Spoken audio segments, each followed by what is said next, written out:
Ragged breaths echoed through the narrow alley as a lone figure fled through the night. He risked a glance over his shoulder, praying he had lost his pursuers, then rounded the corner and ran straight into a blinding light. His exhausted eyes searched the darkness while one desperate question pounded in his mind.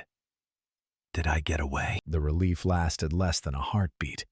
Steel flashed before him, and a razor-sharp edge settled against his skin. His pleas dissolved into the night, along with frantic promises to surrender anything if only he were allowed to live. His only answer was Kai's merciless violet gaze and the clean sweep of a blade cutting through the fragile thread of life. The darkness claimed its victim, and moments later, the first sunlight crept across the rooftops, announcing a new day. By morning, Kai was stretching like any other sleepy 17-year-old. Even though his sleepless night had involved far more than studying. The city slowly came alive, and beyond its crowded streets stood a perfectly ordinary school, hiding a decidedly extraordinary student. The classroom buzzed with familiar voices and carefree conversation. Kai entered as quietly as a ghost, his ice-cold expression revealing nothing. Whispers followed him between the rows. His presence always left the room slightly uneasy. Shuji Mido, the cheerful and energetic captain of the soccer team, greeted Kai as warmly as ever. Kai answered with an unintelligible murmur, dropped into his seat, and looked even more exhausted than usual. The moment he sat down, fatigue won. Kai lowered his head onto the desk and slipped into a short but badly needed sleep. Reina Nagase, the self-proclaimed queen of the class, watched Kai with open contempt and made no effort to hide her irritation. She could not understand why Shuji wasted his time on someone like Kai. But Shuji simply shrugged and reminded her that they were friends. Shuji blamed Kai's behavior on exhaustion, while Reina insisted it was nothing more than arrogance. Before their argument could continue, the classroom door burst open, and another boy swaggered inside. Reina rolled her eyes. Somehow, someone even more irritating than the perpetually sleeping Kai had arrived. It was Shunsuke Arashi, student number 1, and the leader of the school's notorious gang of bullies. His followers rushed to greet him, but Shunsuke gave them nothing more than a careless "morning." His sharp eyes swept across the room and stopped on the lone student sleeping peacefully at his desk. Kai gave a faint, annoyed grunt as Shunsuke's footsteps drew closer. Shunsuke loomed over him and barked at him to wake up. Kai did not even stir. He remained buried in sleep, completely indifferent to the commotion around him. Shunsuke's patience snapped, and he cursed the sleeping boy for acting as though life had never given him a problem. Finally losing his temper, Shunsuke seized Kai by the shoulder and tried to shake him awake. Kai moved before anyone could blink, catching Shunsuke's wrist in a crushing grip. Still half asleep, Kai stretched lazily and opened his mouth in a quiet yawn. His violet eyes slowly opened, met Shunsuke's stunned stare, and calmly asked what he wanted. Only then did the color drain from Shunsuke's face as he screamed at Kai to let go of his hand. A sharp crack split the air, so sudden that the room itself seemed to twist around the motion. Kai released him with casual ease and mumbled an apology, while Shunsuke doubled over, clutching his wrist in pain. "You're insane!" Shunsuke shouted, his face contorted with equal parts shock and fury. Reina froze. Once again, Kai's composure and frightening hidden ability left her speechless. Shunsuke rounded on her next, his eyes dark with rage, and demanded to know whether she wanted trouble too. Before he could continue, a hand landed firmly on his shoulder. It belonged to Mire Hashimoto, student number 29. An honor student and student council member who sternly reminded him of the school rules. Then another voice cut through the tension, openly challenging both Mirei and every rule she represented. Ryo Narumi shot an irritated glance at Kai, who had already gone back to sleeping as though nothing had happened. With a loud thud, Rio planted his feet on a desk and made his contempt for order perfectly clear. Disapproving murmurs spread across the classroom, but Rio only smirked, and Kai seemed oblivious to the chaos. The impeccably proper Mire gave a restrained snort, her face radiating absolute disapproval. That was Class 1A at Kamizo High School, a collection of strong personalities who treated rules as optional. For Kai, however, it was just another ordinary day and another chance to sleep through the madness around him. Then a blinding light pierced his closed eyelids and forced him awake. Something strange and overwhelmingly powerful was pulsing nearby. Apparently from beneath Shuji's desk, an ancient magical pattern suddenly ignited in the center of the classroom, flooding the room with an unearthly blue glow. Panic swept through the students as streams of pure blue energy surged upward and warped the space around them. A radiant vortex swallowed the entire class, and the familiar world began to lose its shape. Faces went pale.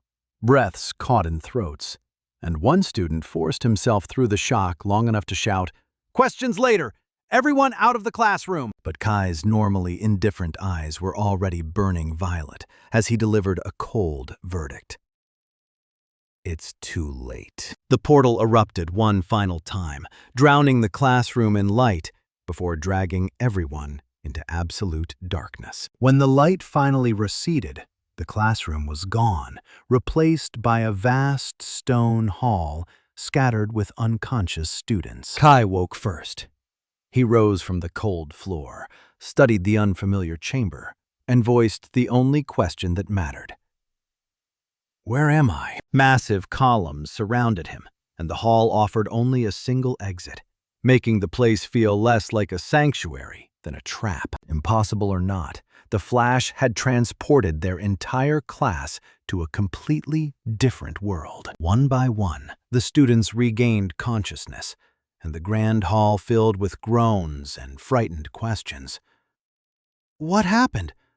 Where are we? Though just as shaken as everyone else, one student tried to take charge and urged the class to remain calm. Questions crashed over one another as more students woke and realized that nothing around them was familiar. The self-appointed leader repeated his call for calm, struggling to keep the growing panic from consuming the room. Yet the fragile calm lasted only a moment. Several students had no intention of standing around and waiting for answers. "We need to find out what's happening," one of them declared, before gathering two classmates and heading for the enormous doors. "Wait!" Kai's voice cut across the hall and stopped them in their tracks. He stared at the sealed entrance, listening to footsteps so faint that no one else had noticed them. The entire class fell silent, and the tension in the hall tightened. "Not one person, two," Kai said. "A man and a woman." His violet eyes never left the doors. The doors swung open, pouring dazzling light into the chamber and raising even more questions. Two figures stepped through the glow, dressed in garments that looked as though they belonged in an ancient legend. The woman greeted the students with a serene smile and called them hero candidates. Her beauty drew awed whispers, but the students could only exchange confused looks. What heroes was she talking about? Kai ignored the spectacle and studied the man beside her.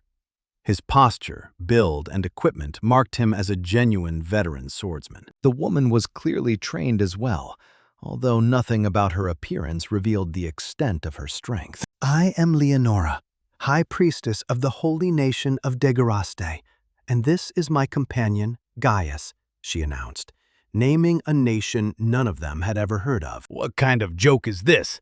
That country doesn't exist," one student protested, but Leonora calmly assured him that this was no prank. Another student apologized for the outburst and asked the strangers to explain what was happening.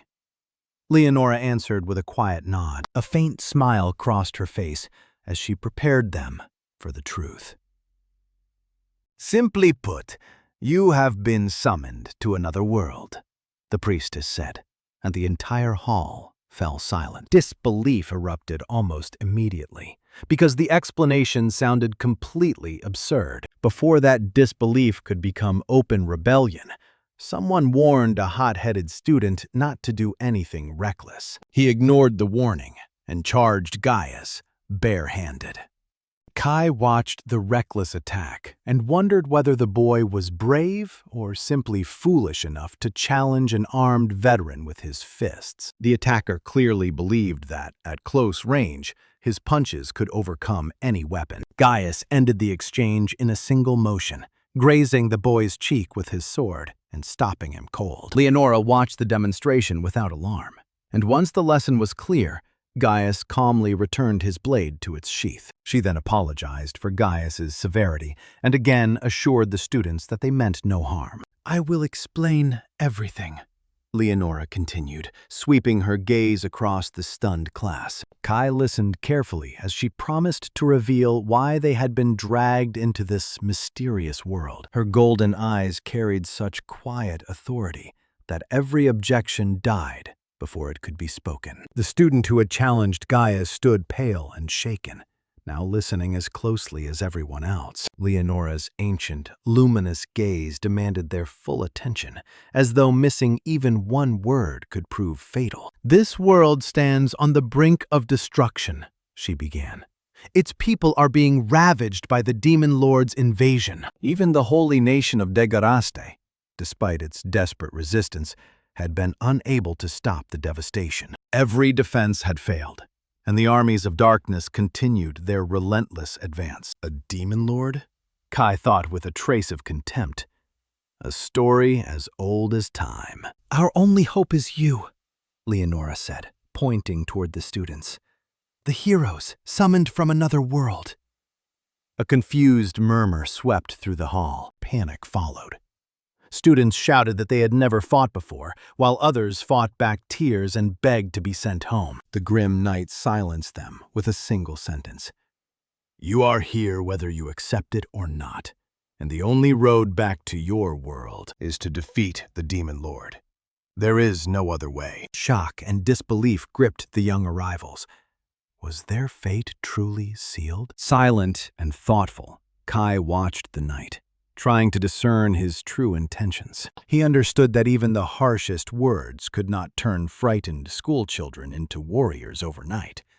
Experience was required for that. One of them, his face bruised, hurled an accusation. "You summoned us solely for your own selfish purposes." Anger overwhelmed him. They were the worst kind of scum, robbing them of their freedom and their future. Watching the rebellious youth, the knight recognized the makings of a warrior in him, but also a potential source of trouble. Such a defiant spirit could only bring ruin to their plans. Perhaps then, it was time to take decisive action. He was prepared to eliminate the threat right then and there, but the mysterious priestess intervened in the conflict, gently touching the wounded boy. A miraculous light enveloped him, and his wounds closed instantly, without leaving a trace. The priestess offered her sincere apologies for the rudeness and asked for their forgiveness.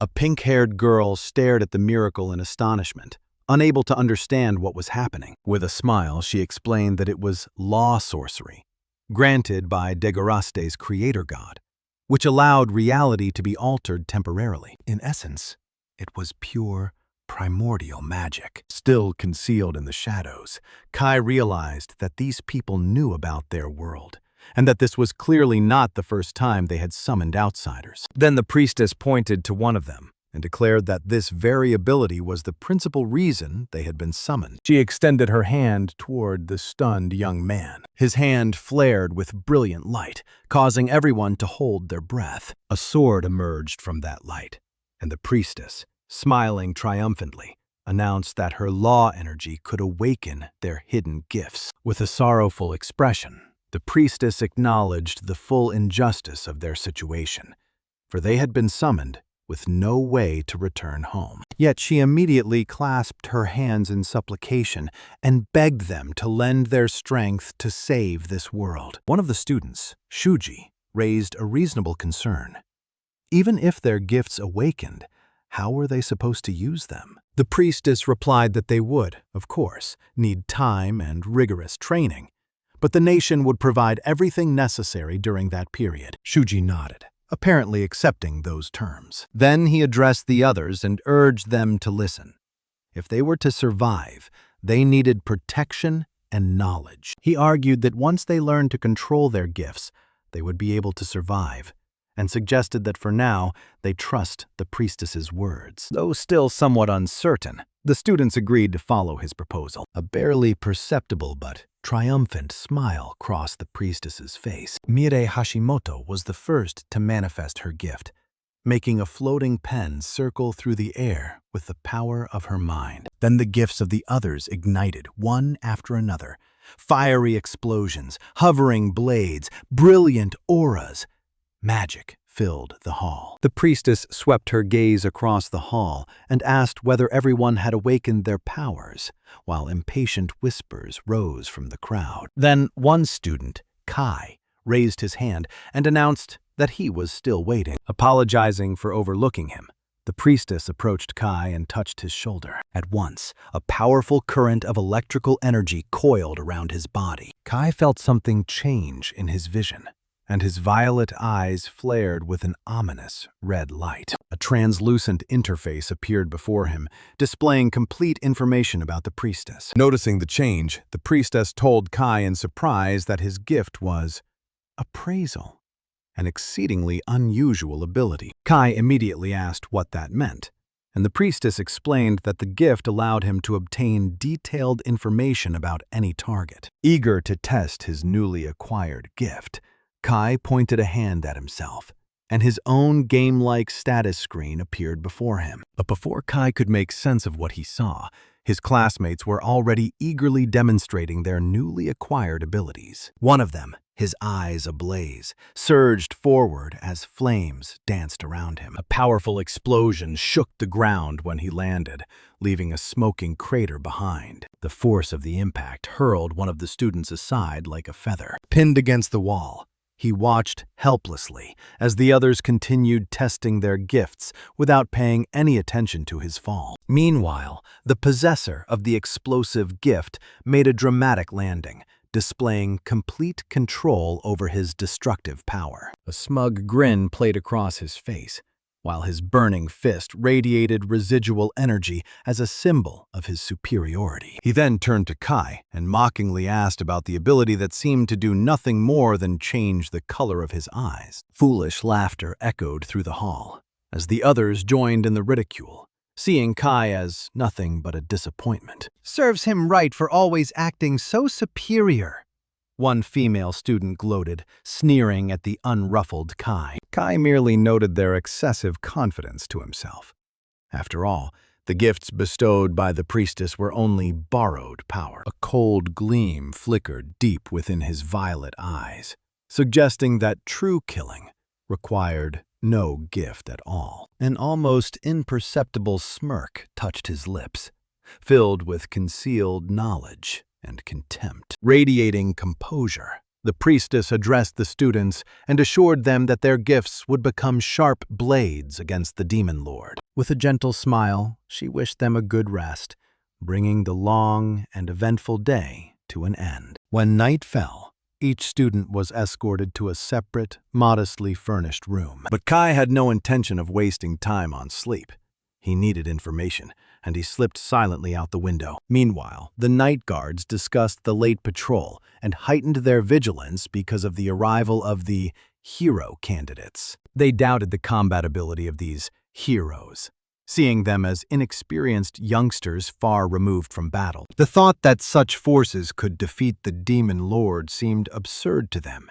Yet their faith in the priestess's plan remained unshaken. Kai, who did not share their naive faith, studied the surroundings with cold attention. A conventional fortress stretched before him, impregnable at first glance, yet riddled with concealed points of entry. Night settled over the massive walls, where weary guards merely yawned lazily, expecting no threat. Kai would have liked to penetrate farther inside, but he knew there were too many guards, and the layout made unnoticed infiltration impossible. Tonight's reconnaissance was complete.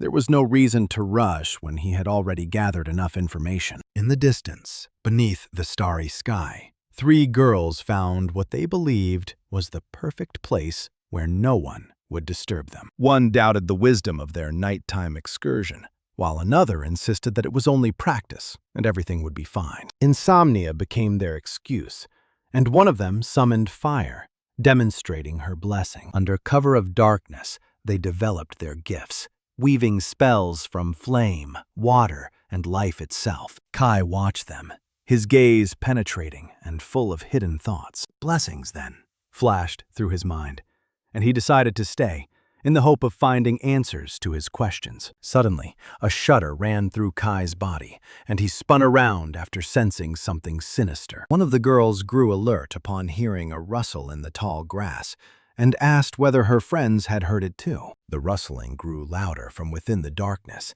and the trio of young heroines peered anxiously into the dense thicket. A sinister shadow slowly emerged from the brush, an enormous, violet creature whose eyes burned with yellow fire. Their faces twisted in terror as they realized that something unimaginable, something alien to this world, stood before them. Remaining hidden, Kai quickly used his appraisal skill to understand the nature of the monster. The monster was identified as a veiled dragon lizard, and its attributes exceeded every conceivable limit, filling Kai with alarm. The beast drew in a breath, preparing to attack, and the tension in the air became almost tangible.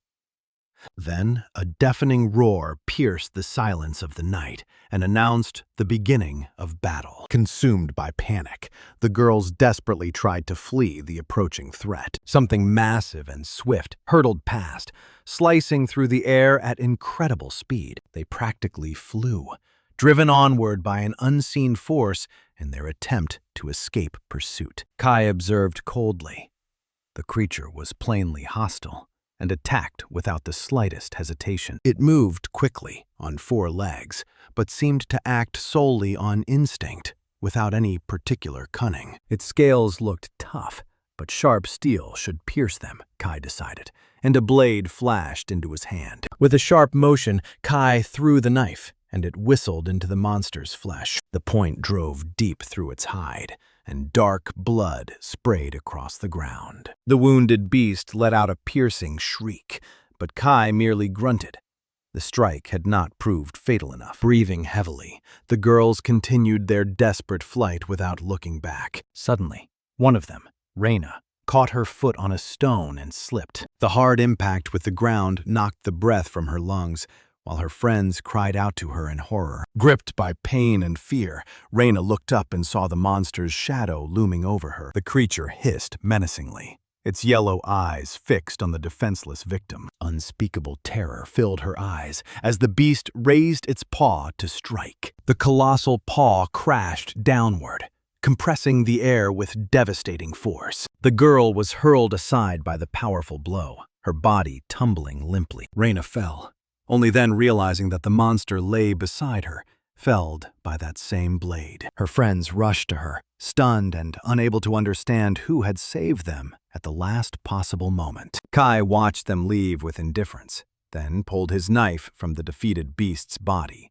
preparing for the new and unknown dangers of this world. In the nighttime silence that followed the clash, where every rustle seemed a threat, something else was hiding. Only Kai, whose gaze pierced the darkness, sensed something sinister concealed beyond the limits of ordinary perception. His keen instincts warned him that it was time to act, for the darkness was drawing something ancient and powerful toward it. Then, at a command, the dragon-like creature surged forward and vanished into the night. Meanwhile, far away, an ominous, cloaked figure walked silently across the ground, each step echoing through the stillness until one soul encountered fresh blood. "How pathetic," came the soundless verdict, filled with contempt for those who were meant to become heroes, but proved to be mere children. A predatory grin appeared beneath the hood, and a tongue,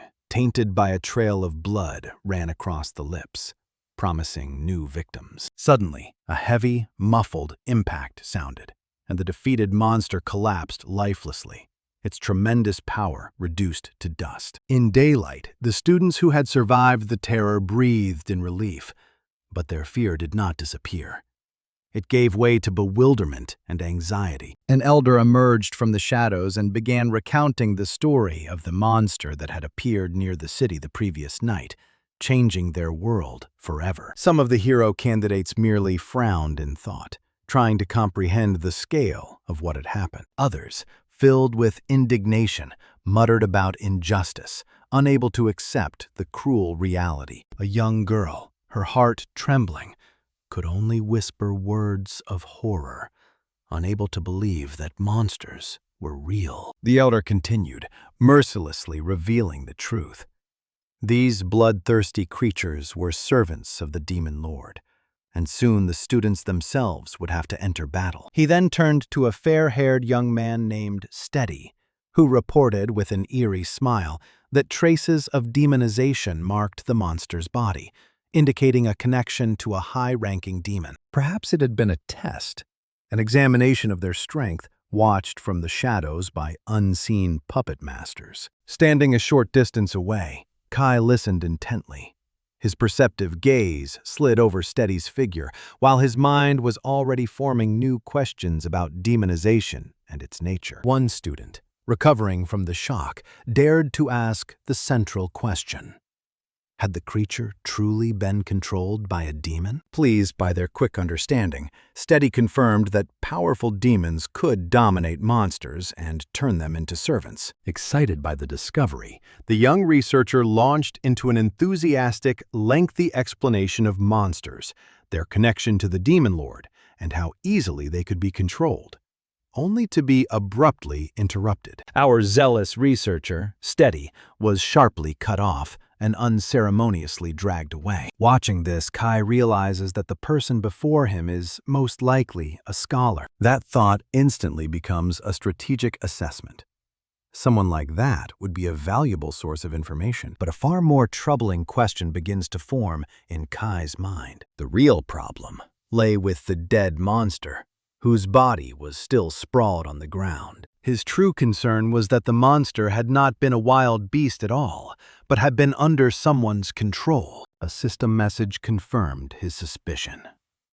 Status: subjugated. That meant the horrifying presence Kai had sensed the previous night had undoubtedly been a demon, whose appearance was as sudden as it was staggering. Even with all his abilities, he had sensed it for only a fraction of a second, a sign of the extraordinary skill possessed by whoever was behind it. The thought that the demon might still be hiding somewhere nearby makes his heart stop. His companions, sensing the invisible threat, shuddered as well. Deep within Kai's mind, a whisper chuckled ominously.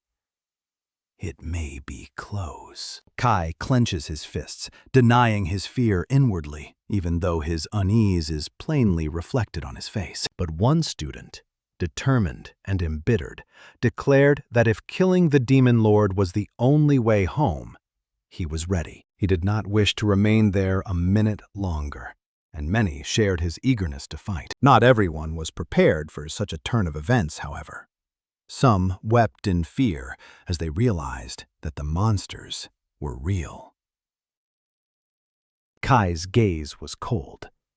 This was a harsh reminder to those who had treated everything like a game, because a battle for one's life remained a battle for one's life, even in another world. At that moment, Steady tried to ease the tension and urged everyone to stay calm and avoid hasty action. They explained that mastering new abilities required time and diligent training, not impulsive decisions. Despite painstaking searches through countless volumes on history and civilization, information about demons remained inaccessible, as though sealed behind 7 locks. Meanwhile, the castle's training grounds filled with noise and energy as the newly minted fighters honed their skills. Kai watched it all from the shadow of a column, noting how swiftly the abilities of those around him were developing, and confirming Leonora's words. 5 of them, genuinely gifted, displayed incredible progress.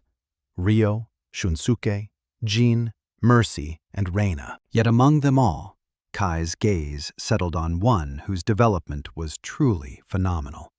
Almost impossible. A sudden clash of metal split the air. Someone's sword flew upward, heralding the imminent end of the duel. Descending from above, the blade drove deep into the earth, while one fighter stood holding his radiant sword, having defeated his opponent. "You win," the defeated warrior breathed, acknowledging that his student had surpassed him in an incredibly short time. The victor thanked his teacher with a broad smile for such brilliant instruction. At that moment, crimson light flared in Kai's eyes, and he activated his appraisal ability, staring intently at the young man. Shuji Mido's system panel opened before him. Only a week earlier, his attributes had been ranked D through F, but now they had risen to astonishing heights. Even for someone gifted, such a rate of growth was absurd, forcing Kai to wonder whether the blessing affected qualities not directly tied to an ability. A group of students passed Kai, exchanging cutting remarks and arrogant looks. "You don't belong in the training hall. Go back to your books," one of them threw at him, and Kai merely smirked inwardly. He had expected nothing else from those two, but the contemptuous looks from the others, even those who had never shown hostility before, surprised him. Especially the blonde boy's sneer. Their new abilities had elevated them in their own eyes, and now they looked down on Kai. Receiving no answer, one of them reached toward Kai, trying to demand his attention more forcefully. But the gesture was interrupted by a sudden movement. Someone's swift blow knocked him away. Kai abruptly collapsed, struck by something unseen, and hit the dusty ground with a dull thud. "Are you all right? You suddenly passed out," he heard through the haze as someone's voice tried to bring him around. Alarmed by the sudden fall, those around him could not hide their astonishment. One of them, restrained and perceptive, abruptly silenced the emerging argument. "Quiet! She's coming!" Indeed, two figures appeared beyond the archway, one of them radiating majestic composure. It was the priestess, whose gentle smile seemed welcoming, while Kai watched the scene closely from beneath the shadow of his hood. Life surged across the vast training field. The students refined their combat skills, while she and their instructor observed their progress. The priestess bestowed a radiant smile upon them all, seeming to glow with light. "Your progress has surpassed every expectation," she said, announcing that the training schedule would be moved forward. A worried whisper ran through the students, and one of them dared to ask whether that meant they were going after the Demon Lord. But her answer only deepened their concern. The priestess announced the beginning of combat training against real monsters. Even the unflappable Kai, hidden beneath the shadow of his hood, felt a slight tension, and foreboding filled his gaze. A dense forest, concealing unimaginable threats, was chosen as the site of these dangerous exercises. The old instructor sternly explained that fighting as one large group would serve no purpose. The priestess gently clarified that they should divide into teams of 2 or 3. Lively team formation began at once. Some quickly found partners, while others joined pairs that had already formed. Some clustered like hounds around those who appeared stronger or more authoritative. Others found themselves paired by chance and looked at their new companions in confusion. The instructor watched the commotion and waited for everyone to find a place. Only 2 stood apart, having joined no one. The mysterious Kai and an aloof girl. "Why did no one want to team up with me?" she whispered bitterly, unaware that her gloomy aura had frightened everyone away. Strangely enough, Kai accepts the situation and, though hardly enthusiastic, agrees to the unexpected partnership. She was Rin Kanzaki, the embodiment of confidence, composure, and haughtiness, intolerant of anyone's superiority. Her piercing, wary gaze seemed to scan everyone who entered her field of vision. Rin turns toward Kai with obvious distrust, but he remains unruffled and merely expresses the hope that they can work together successfully. A quiet snort betrays her skepticism, but she chooses not to prolong the conversation. Meanwhile, the organizers announce a reward for the team that defeats the most monsters, igniting competitive excitement in the students' hearts. Deep in the forest, amid the rustling leaves, Rin confidently declares that she will find the strongest monster without anyone's help. Hidden beneath the shadow of his hood, Kai agrees without protest and promises to leave every monster to her. After taking a few steps, Rin, clearly intrigued by his calmness, remarks that pride seems foreign to this enigmatic boy. But cold calculation flickers deep in his violet eyes. This is an excellent opportunity to assess Rin's true capabilities. Kai focuses. He senses 4 monsters nearby and realizes they are surrounded, just as the first goblin emerges from the bushes. Startled by the monster's sudden appearance, Rin is shocked, but immediately prepares for battle. With a piercing shriek, the goblin charges, brandishing its primitive weapon. But Rin moves first, thrusting out a hand from which a wave of mysterious violet energy bursts. The monster falls without a sound, engulfed by the strange power. Kai's penetrating, attentive gaze records every detail of the scene. Rin's gift, mind control, forces the target to obey her will, and the fallen goblin can only growl weakly. While Rin holds the monster, Kai warns her that he senses more creatures approaching. Using her gift, Rin orders the goblin to drop its weapon and clasp its hands behind its back, demonstrating absolute submission. But the price of that power is high. Rin breathes heavily and admits that using the gift drains too much of her energy. Without losing his composure, Kai orders her to finish them because reinforcements are approaching. But Rin cannot understand how she is supposed to kill a creature that looks so much like a human, while the captured goblin trembles in fear. Kai coldly reminds her that these creatures attacked first, which makes them enemies who cannot be spared. Rin hesitates, knowing that his words are true, but unable to overcome the barrier within her as she reflects on the nature of what is happening. As Kai discreetly picks up a stone, he thinks that despite all her strength, Rin still thinks like an ordinary person. Only one question matters to him. Will she be able to pull the trigger when it is truly necessary? At that moment, more goblins emerge from the depths of the forest, their growls echoing through the trees and heralding a new threat. They surround Rin and Kai, moving with frightening silence, their eyes burning with predatory fire. Kai warns Rin, but she is already prepared, and a powerful wave of pink energy bursts from her palms. The force of her gift crashes into the goblins, knocking them from their feet and sending them to the ground with dull impacts. Rin breathes heavily, drained once more by the use of her gift, while Kai calmly asks what comes next. Rin irritably demands that he do something, but Kai reminds her that she asked him not to interfere. Annoyed, Rin agrees to finish what she started herself, though she acknowledges that he is right. She concentrates energy in her palms, and a powerful command intended to take life falls from her lips. Engulfed in pink light, the captured goblin writhes in its death throes. Bolts of blue energy flare around the other monsters, tearing them apart with a piercing crack. Terrible sounds fill the forest as their bodies disintegrate, leaving only a trail of blood behind. Rin stands there breathing hard, exhaustion written across her face. But Kai's gaze does not waver. He merely watches. Even Kai admits that he is surprised, since the more complex a command is, the less likely it is to be carried out. Stunned, Rin covers her mouth with one hand, tormented by doubt over whether she did the right thing after seeing the goblins up close. Rin brushes aside her fear, her resolve hardening. There is no way back, only forward toward their goal. Watching her, Kai senses the hidden strength beneath the mask of bravado and understands that she has yet to face a true test. But time does not wait, and a desperate sprint becomes the only way to escape the danger. Panic grips the others. The monsters are stronger than they were promised, and now, no one knows what to do. A sudden halt, a sharp turn.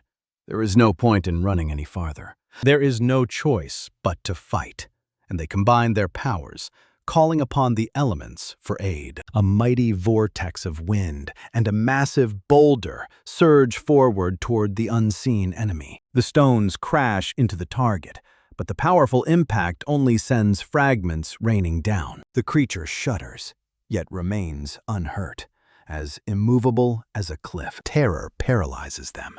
Their combined attack has not even scratched the monster, and before them appears an enormous reddish beast that radiates the promise of inevitable death. At that moment, Rin remembers her grandfather, the only family she has, who may even now be grieving over her disappearance. But the thought only strengthens her resolve. She will return home and live a long, happy life with him. Noticing her hesitation, Kai warns that she can get lost like this. But Rin is surprised.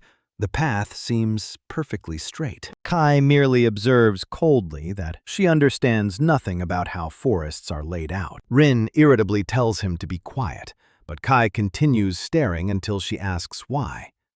He dismisses the question, and then a piercing scream reaches their ears. It is a cry of distress, and Kai immediately asks what their plan of action is. Without hesitation, Rin decides to help, but anxiety colors her voice. They only need to reach them in time. Kai is surprised by her impulse, but Rin rebukes him for doubting her and orders him to move. Yet time is merciless. At that very moment, Mirei is knocked from her feet and crashes painfully to the ground. Despite the pain, the wounded Mirei whispers that she is fine and begs them to keep going. But her desperate gesture is interrupted by decisive action.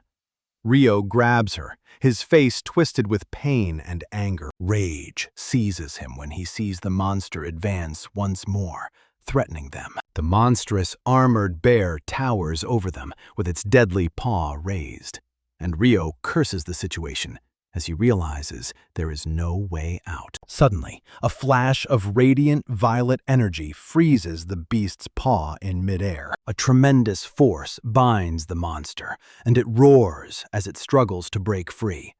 But someone's commanding voice orders it to stop. It is Rin, her hand radiating an intense violet glow as she controls the flow of energy. She stands before them as the embodiment of will, and Ryo cries her name in relief, thanking the heavens for their rescue. Rin struggles to restrain the monster and warns that her strength is almost gone, while Kai watches the scene with cold composure. Lost in thought, Kai analyzes the situation, his gaze missing no detail. He understands that Rin's power depends on what she is controlling, and asks Ryo about Mirei's condition. Ryo confirms that Mirei is alive, but suffering, while Kai appears from the shadows like a ghost, his face remaining impassive. Kai makes his decision.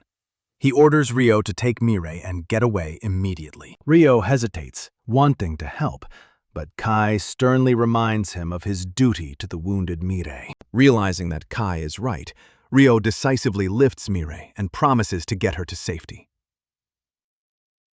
Kai instructs Ryo to find reinforcements, then turns away and prepares for battle. His gaze becomes focused and dangerous as he thinks. Now. Kai activates his appraisal ability, and the monster, still restrained by Rin, begins to tremble as the system assesses its threat. Data unfolds before his eyes.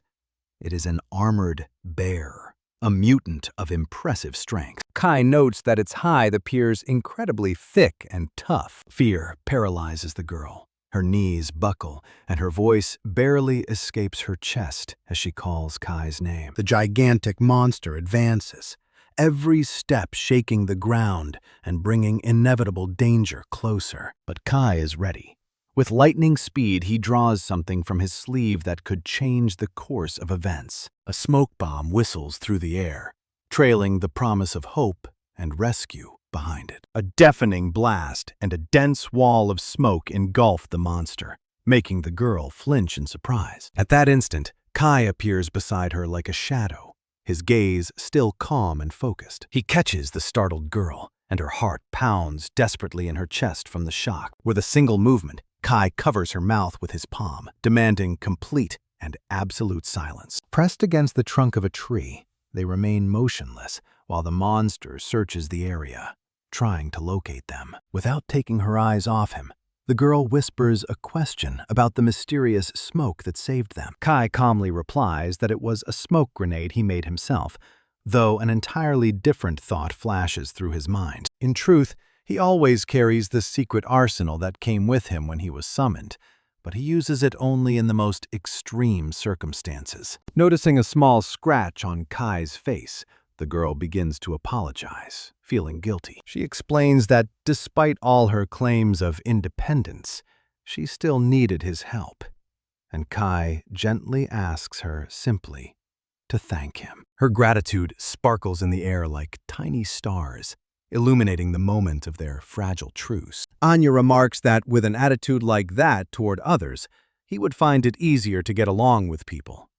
Kai merely sighs while she indignantly tries to justify herself. In a stern but quiet voice, he orders her not to raise her voice, and Anya accepts his words with a pout. The girl whispers a question about what they should do next and suggests running, but Kai confidently answers that there is no need. The bear is still pacing in place when a new group enters the clearing, and their armored leader declares that the monster will pay for what it has done. He raises his blade in a brilliant glow, ready for the decisive battle, for he is none other than a demon slayer. At last, the moment for the final attack has arrived. A swift charge, and the shining blade cuts through the air. Absolute determination is written across his face, for this battle must end here and now. The beast answers with a furious roar that shakes the surrounding forest. The demon slayer grips the hilt tightly, preparing to strike. Then the blade bites into the monster's tough hide, sending blood spraying outward. But even such a powerful blow fails to produce the desired result.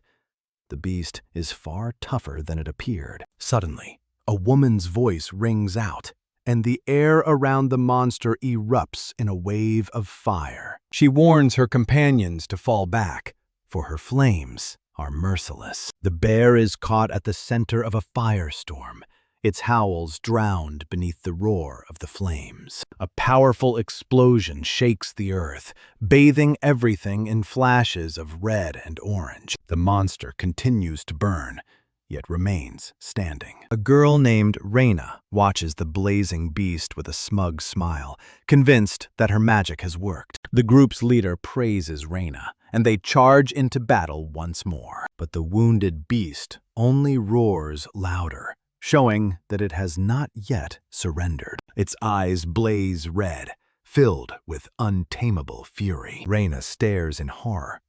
How can the monster still move after an attack like that? The demon slayer remains composed and tells his companion to calm down. After all, Reina's attack was not without effect. The beast is gasping, and its movements have slowed. He calls on his team to combine their efforts, confident that together they can prevail. Reina's attack weakened the beast, and the heroes seized the opportunity to charge into the final clash. The hero delivers a powerful strike, his sword piercing the air with the determination to end it all. Wounded through the heart, the beast roars furiously, blood pouring from its deep wounds as it staggers beneath the assault. "It's time to end this!"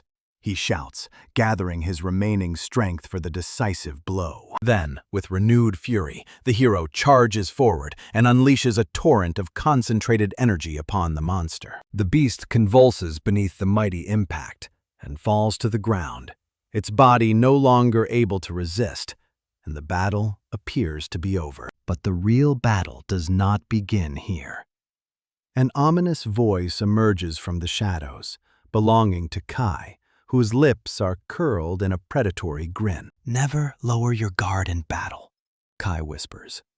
"The moment you drop your shield is the moment you die." While the others celebrate their supposed victory, an unseen threat already hangs over one of the fighters.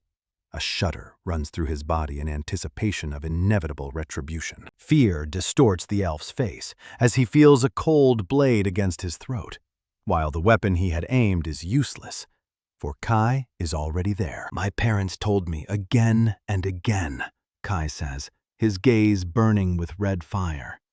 The best time to strike is when they think it's all over. In the distance, someone's thrown knife embeds itself in the ground with a dull thud, symbolizing deceptive confidence. The captive raises his hands in desperation, but Kai holds him firmly, giving him no chance to resist. "I'll remember that!"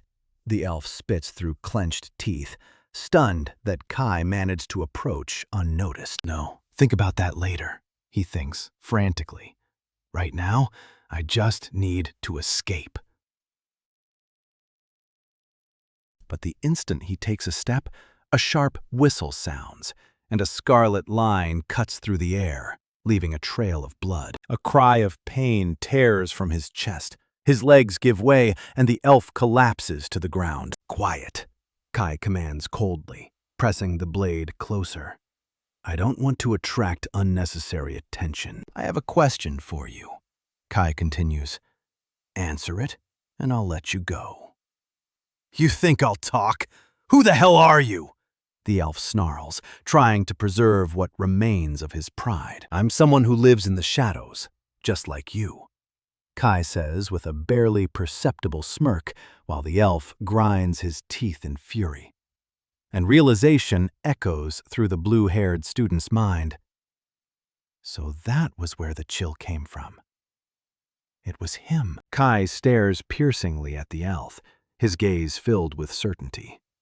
From the very beginning, he had sensed that they were being watched. "That's why I used Shuji's team to draw you out." Kai's strained voice bears down on the elf, who breathes heavily, his eyes full of rage even as he realizes he has fallen into a trap. "We are strangers in this world," Kai continues, "and I need information. Everything you know about demons." The elf only clenches his teeth, his challenging gaze seeming to say, "Do you really think I'll talk?" But an invisible force immediately pierces his body, twisting his face into a grimace of inhuman pain and agony. Kai mercilessly steps on the fallen elf and orders him to speak as the pain becomes unbearable, threatening to make it even worse. The elf coughs, gathers the last scraps of his strength, and forces out through the pain. "Don't underestimate me, boy." But in the next instant, alarm flashes in Kai's eyes. "What is that?"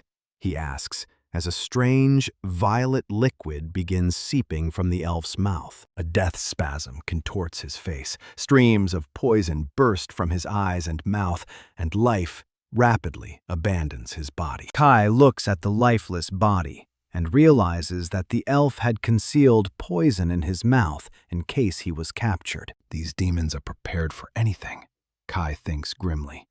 Fighting them will not be easy. Suddenly, a shimmering hologram flies out of the elf's body and catches Kai's attention. "What is this?" he asks in surprise. Rin immediately appears in the clearing, her body trembling in fear at the sight of the dead elf. "Is he dead?" she whispers, barely audible. Kai slowly turns toward her, his violet eyes filled with grim resolve. "Rin," he says. He stands beside the lifeless body, imposing and motionless, while small, fragile Rin looks at him with concealed terror. "How long have you been here?" Kai asks, his gaze piercing straight through her. Rin flinches, her face paling as fear enters her voice. "Since he fell. He was one of the Demon Lord's assassins," Rin begins. "That same demon." "Yes. He was probably the one controlling the monster that attacked Reina and the others. And that dragon." Realization crashes over Rin in a wave of icy horror. "Then he wanted to kill us?" she whispers, her voice filled with despair. Kai's voice sounds as cold as a verdict. Demons will always hunt the hero candidates. Rin feels like a naive fool for having clung to the illusion of safety until now. She looks up, trying to understand how Kai knew about the ambush, and he calmly replies, I was the only one who noticed. As though removing a mask, Kai reveals the shocking truth. I come from a family of assassins. Then, with a dark smirk, he adds, I simply caught the scent of one of my own. The word assassin echoes through Rin's mind, and terror pierces her to the bone. Her gaze falls on the dead body lying on the ground, and revulsion makes her shudder. As though sensing her turmoil, Kai addresses her in a quiet but commanding voice. Rin, don't tell anyone about this. They're already frightened enough by Myre's injury. He continues, there is no need to spread even more panic. Stunned by his revelations, Rin merely nods in silence and accepts his terms. But I'm surprised, she says. I never thought you were capable of caring about others. Kai looks away, his lips tightening into a thin line. They simply aren't accustomed to this kind of fighting the way I am. A shadow of something dark and calculating passes through the depths of his violet eyes. In any case, Rin's mind control may prove useful. Meanwhile, another drama unfolds in the clearing.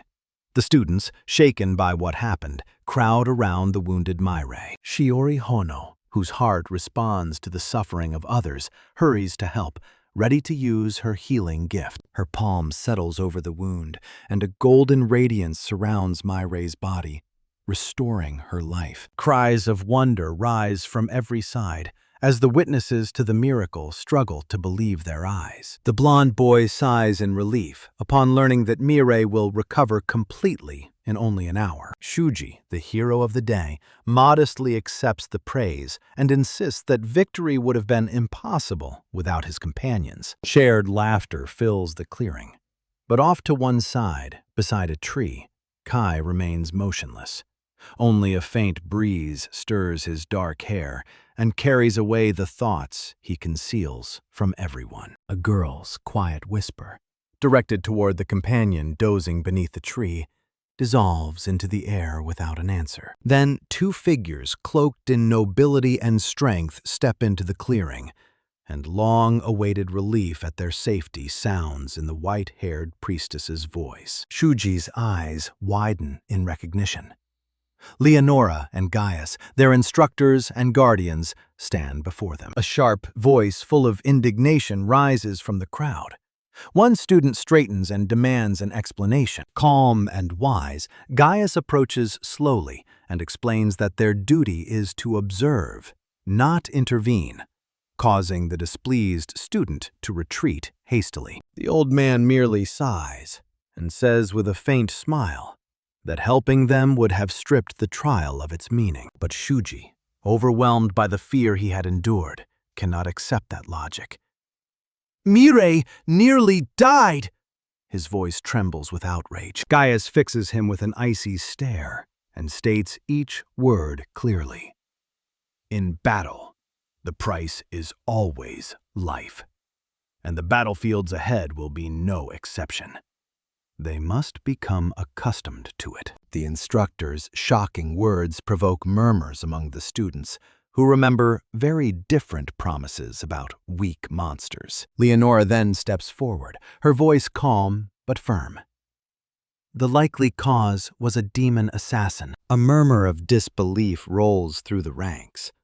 Armored bears never appeared in this area, but the priestess suspects the assassin brought it there to test their strength. The situation immediately grows more serious. Gaius and Leonora agree that the assassin may still be somewhere nearby, so security measures will be strengthened. Leonora's cold gaze completes the warning.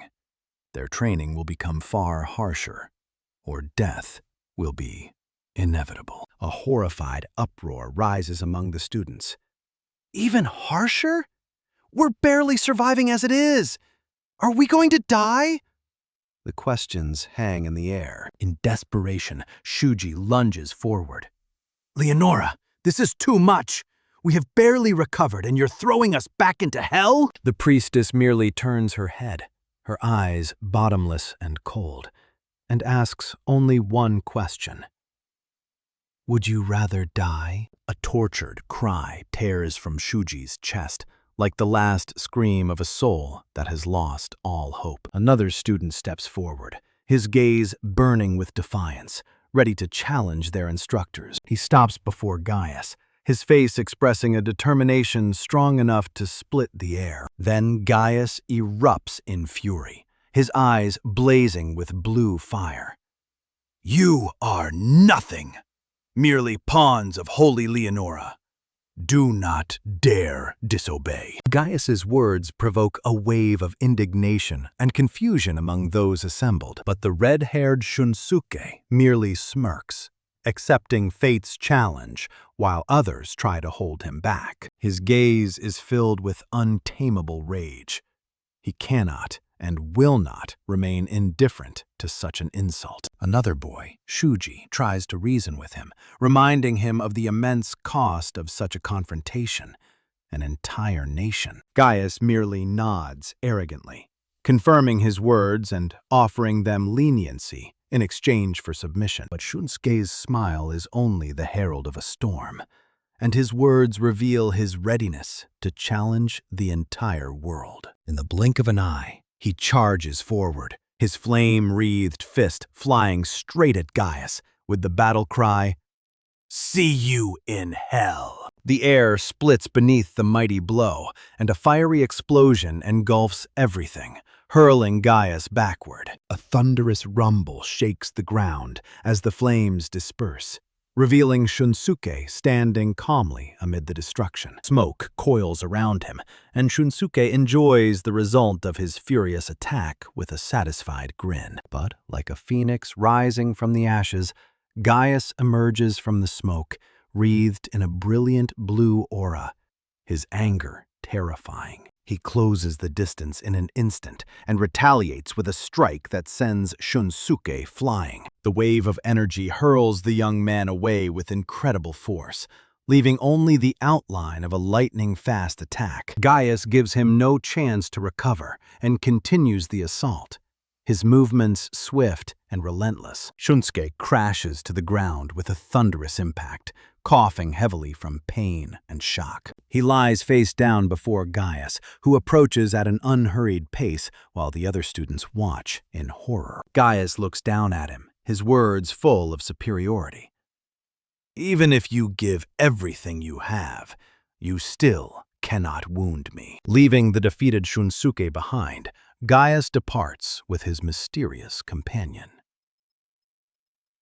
Shunsuke's friends hurry to him and help him rise, their faces showing both anxiety and relief. But only one flame burns in Shunsuke's eyes, the fire of vengeance, an unbreakable vow to kill Gaius. A pointing gesture broke the moment, indicating that the person over there was safe as well. The hard-eyed young man merely grunted in displeasure, believing not a single word. His companions, however, appeared calmer, and the healer girl seemed to give them hope. Meanwhile, the same blonde man in a white coat, the scientist Steady, outlined his plan while pointing toward the building behind him. The armored young man asked in confusion, "Were there monsters inside the research center?" The scientist merely adjusted his glasses, an anticipatory gleam flashing in his eyes. The heavy door slowly opened, releasing violet light from the depths of a gloomy corridor filled with secrets. The outlines of cages emerged from the darkness, inside which vile goblins bared their teeth and snickered. Beyond them were horrifying lizards grinding their teeth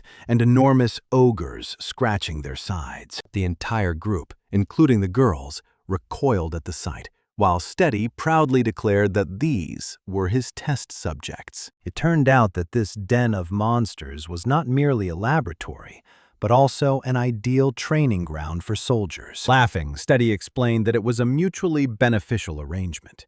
He received data, and the soldiers gained experience. But as the young warriors listened, they could not shake the feeling that this benefit might become something terrible for them. Then the training began.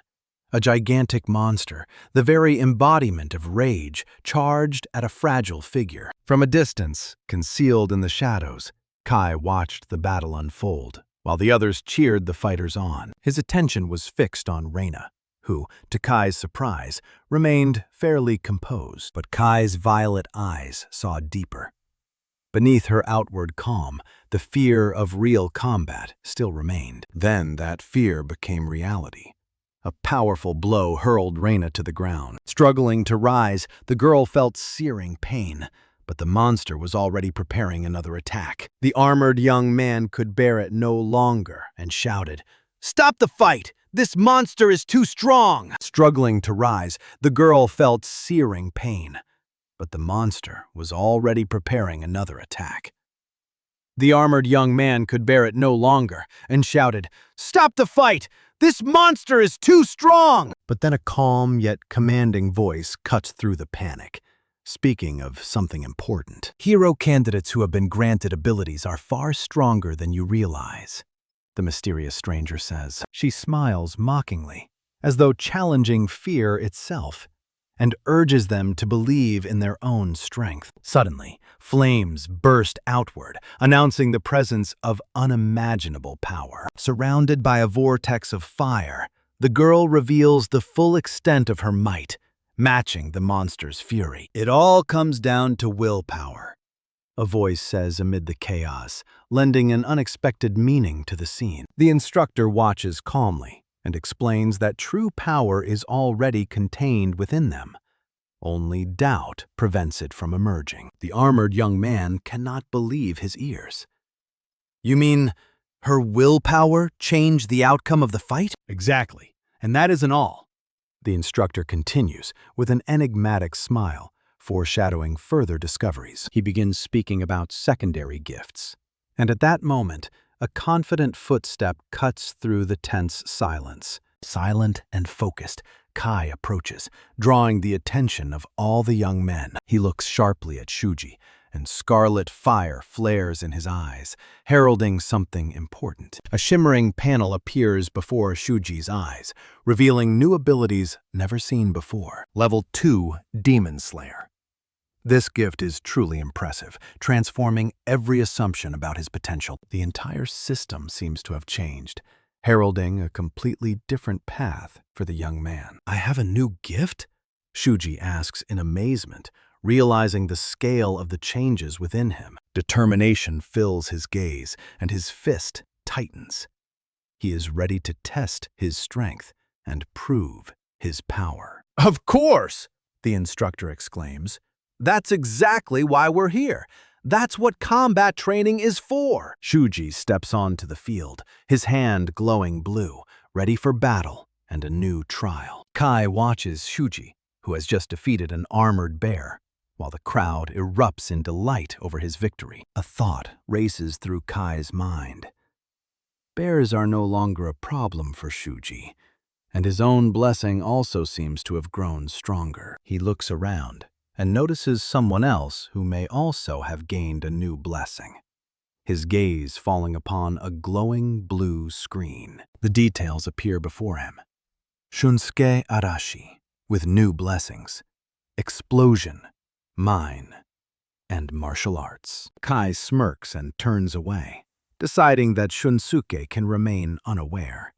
It serves him right. But his own blessings, they must be strengthened, because what he possesses now will not carry him far in this world. He needs to train harder. Night falls, and a solitary crescent moon shines coldly above the rooftops, immersing the world in mysterious darkness. In one room, those who were summoned against their will gather beneath the light of a night lamp, and Shunsuke addresses them with determination in every word. Ryo, one of those present, looks at Shunsuke in horror and asks whether he is truly serious. But Shunsuke is relentless, his face twisted with fury as he speaks of Gaius's death and the need to seize Leonora. Then they will force Leonora to send them home, and one of the boys clenches his fist and adds that if they kill her, she will never be able to summon anyone again. Shunsuke appeals to Ryo, trying to persuade him to join by invoking his dissatisfaction with their current situation. Ryo doubts the plan, but Shunsuke assures him that his participation would improve their chances,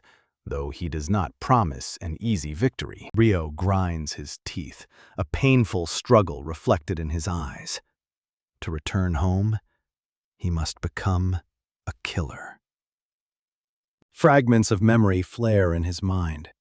Wounded companions, the monstrous bear, the moment when he was helpless and could not protect them. After a moment of hesitation, Rio makes his decision with a heavy sigh, and his gaze hardens. Once again, we return to the training field, where the students hone their skills, their hands and weapons glowing with power. Focused, Shuji refines every strike with his shining sword, his movements swift and precise. Kai watches him from the side, then approaches and comments on his diligence. Shuji replies that he is still far too weak. Something silent and profound ignites in Kai's violet eyes, reflecting his own concealed power and determination. Shuji grips the sword hilt, aware of his insignificance compared with the others, and yearning desperately for true, overwhelming strength. Strength capable of protecting everyone, no matter what happens.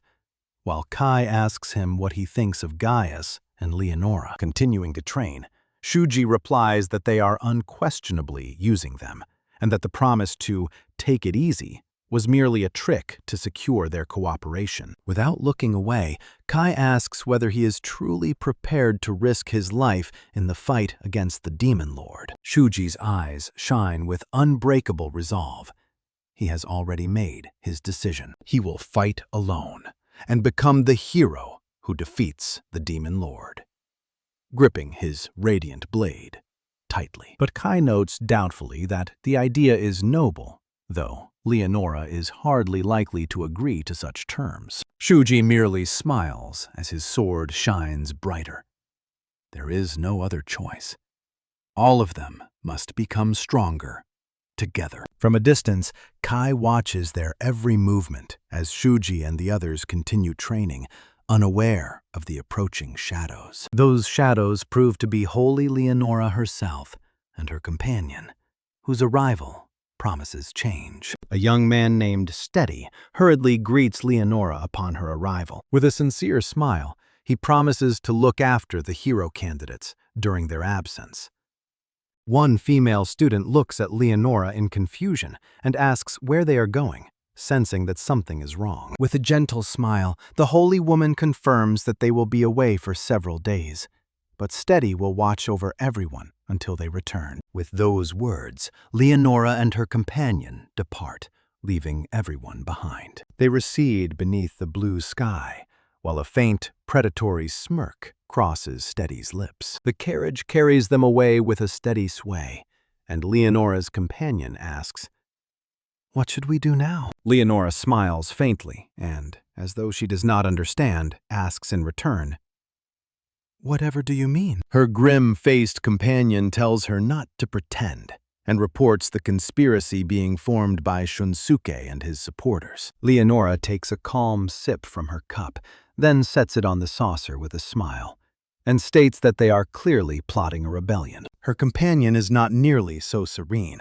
and asks anxiously what Leonora intends to do. But in her mirrored reflection, Leonora merely smiles gently, says that it will be interesting to see what they do, and orders him to leave them alone. His brow furrows as he insists that although these children are inexperienced, they are still hero candidates, and together could pose a danger. Leonora dismisses his concern with a contemptuous smile, insisting that these children will never be able to defeat her. Her confidence is as unshakable as the surrounding landscape, and the word never echoes above fields where peaceful animals graze. Her companion's gaze sharpens. He acknowledges her strength, but adds that now is the perfect time to show them their place. Leonora takes one final sip, and the cup in her hands seems to hold not tea, but fate itself. Her eyes flare with ominous gold for an instant as violet lightning of power manifests around her. Their insolence will be ended once and for all. With the same serene smile, she decides to postpone other questionable matters until later, preserving an outward appearance of calm. Meanwhile, beneath the full moon, Kai's figure races through the night forest, every step a rapid burst of speed. His violet eyes, sharp as blades, pierce the darkness, while his hands grip a dagger ready to strike. A lightning-fast motion, and Kai's blade sinks into the monster's scaled flesh, staining the earth with blood. The defeated creature falls with a dull thud, leaving Kai standing over it with his blade lowered only slightly. 13 seconds to defeat something this weak? Kai thinks in annoyance as he activates appraisal, his eyes glowing crimson. A system window appears before him. Kai Shinjo, age 17, with an impressive set of skills including appraisal and dagger mastery. He recalls that these new abilities awakened after his victory over the demon assassin. But how to use them remains a mystery. A sudden rustle makes Kai spin around sharply, his gaze instantly focusing on the source of the sound. An enormous, muscular ogre bursts from the shadows, raising its monstrous fist for a crushing blow. The earth trembles beneath its power as the ogre lands with a crash, ready to attack. Without flinching, Kai looks at the monster and says coldly, "Ogre." At that same instant, deadly blades hiss from its fist, gleaming in the half-light. Without hesitation, Kai charges forward, his figure merging with streams of light. Several blades whistle through the air toward the monster's body, but the ogre merely growls in irritation as the blades clang against its impenetrable skin and ricochet away. Surprise, mixed with shock, flashes across Kai's face. His attack has been completely useless. Yet this only summons a new wave of resolve. It is time to test his new, mysterious blessing. His eyes ignite with crimson light, and his lips silently whisper ancient words. Expose weakness. An instant later, a shimmering blue symbol flares on the ogre's body, marking its hidden vulnerability. Kai leaps with explosive speed, pushing off the ground with inhuman strength. Soaring above the ogre, he raises his dagger, his red eyes now seeing into the very essence of the enemy. The deadly blade strikes the marked spot with perfect precision, and black blood erupts into the air like a fountain. A piercing scream of pain echoes through the area as the mighty ogre begins to writhe in agony. The monster crashes to the ground with a deafening impact, and Kai lands, looking coldly upon his fallen enemy. It is now clear why the blessing is called Expose Weakness. It has proved flawlessly effective. He acknowledges its power, but also senses his own limits, which still prevent him from using the gift to its fullest extent. His fist tightens, reminding him of the road he must travel to become truly powerful. Unyielding will burns like flame in his eyes. He must become stronger, no matter the cost. But the peace is short-lived. Goblins leap from the shadows, their piercing shrieks breaking the silence of the forest. Kai's red eyes flare again, and he throws himself into another battle, his blades leaving trails of light behind them. With every strike, he mercilessly pierces his enemies, leaving them no chance of survival. The sounds of battle fade, replaced by a sharp, alarming rustle. A silhouette emerges from the shadows of the trees, like a ghost of the night, carrying the solitary light of a lantern. A girl in a red cloak approaches cautiously, her voice breaking the silence. "Kai? Is that you?" Kai turns and furrows his brow, confusion filling his gaze. "What are you doing here?" Standing among the fallen goblins, she explains that she grew worried when she did not find him in his room, and correctly guessed where he might have gone. "It's dangerous here." Kai cuts her off sharply, turning away. "You should go back." Weariness colors his voice, but the girl refuses to yield, anger flashing in her eyes. "And it isn't dangerous for you?" Kai glances at the lifeless bodies. "I'm accustomed to the dark. You aren't. Fighting monsters at night is an entirely different trial." Irritated by his insistence, she asks, "Whatever. What are you even doing out here?" Without looking away, Kai says, "I'm testing my new blessing." The girl freezes in astonishment. "A new blessing? He reminds her of Steady's explanation that blessings can awaken new powers once they reach a certain level. Biting her lip thoughtfully, she finally asks, "And what is it?" Kai turns his back, his reply cold. "Why should I tell you?" Fury flashes in her eyes again. "Seriously? That's how you treat me after I worried about you and came all this way?" A faint smirk touches Kai's lips. "Oh, really? You were worried about me?" A blush floods her face and her voice falters. That's just a figure of speech." Without waiting for an answer, Kai orders her again. "In any case, go back. I'll stay a little longer to finish the tests." She takes a step forward and begins. "Well, perhaps I could join you." Stubborn determination shines in her green eyes, leaving no doubt about her intentions. Mid-sentence, the girl suddenly freezes, her gaze catching on something in the distance, and anxiously asks Kai about the rising smoke. The horizon is engulfed in a glow, blood-red columns of smoke rising above burning forests and buildings. Tongues of fire greedily devour the structures, consuming everything in their path with a deafening, ever-growing crackle. Horrifying shapes emerge from the flames, a pair of small, misshapen creatures with predatory grins, radiating malice. And then, something colossal and scaled, with burning eyes and a threatening presence, advances upon the people frozen in terror. The earth trembles beneath a fearsome roar.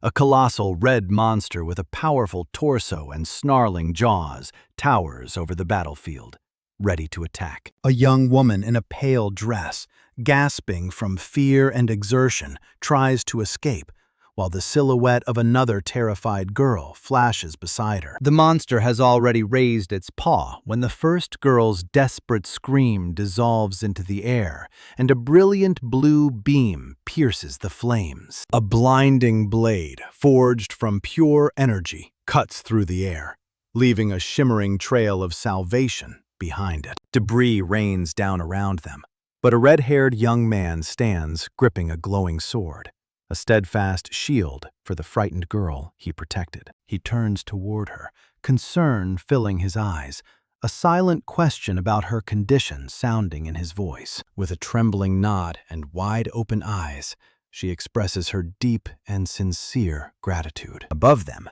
dozens of small green goblins scramble nimbly across a brick wall, primitive weapons clutched in their hands. The young man cries in frustration that there is no end to them, and his sword blazes again, sweeping away another wave of creatures with a crushing strike. Meanwhile, in the distance, a pink-haired girl, surrounded by a fiery aura, stares in astonishment at the suddenness and brutality of the attack. Determination in her violet eyes, she steps forward, silencing his complaints with a call to action and battle. The city burns, flames climbing to the very sky and turning familiar streets into a true inferno. Kai and his companion rush up the staircase as a wide view once more reveals the burning city, filled with screams and desperate clashes. A familiar face appears in the crowd. A fair-haired young man in a cap greets Kai and his friend with relief, asking in confusion what is happening. The red-haired young man explains that he awoke to the fire and found nothing around him but hordes of monsters, while Kai surveys the area with a perceptive gaze. At last, Kai understands the source of the disaster. His penetrating gaze settles on the scientist, to whom he voices his dreadful suspicion. The fair-haired man confirms it without concealing his satisfaction. These monsters are his creations, the products of sinister experiments. Anger distorts Kai's face as he demands an explanation, but the scientist merely adds that he enhanced his creations with special modifications. He only smiles enigmatically and states that he is following an order to eliminate every potential hero, even at the cost of exposing himself. Kai's companion, Rin, shocked and confused, cannot believe it. Could holy Leonora herself be behind this? Standing with his back to the raging flames, the scientist dismisses her theory contemptuously. He does not serve that cunning vixen. The true mastermind proves far darker. The demon lord himself stands behind it all. The young man in the cap realizes in horror that they are facing a spy, while Kai only grows more grim, his fists tightening. The scientist watches the spreading chaos with satisfaction and explains that this success will earn him a place in the demon's research division. Kai's eyes flare with rage.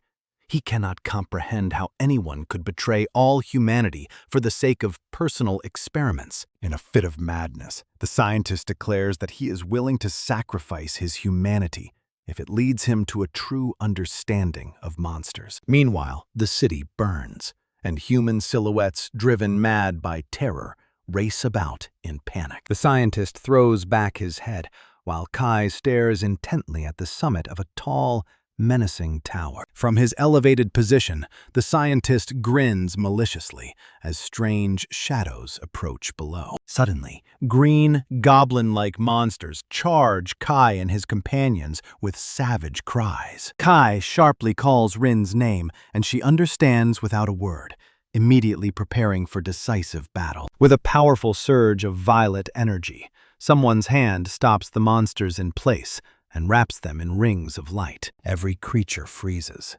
immobilized by a mysterious, piercing force and trapped within the energy snare. Watching the immobilized heroes, the scientist issues his cruel command.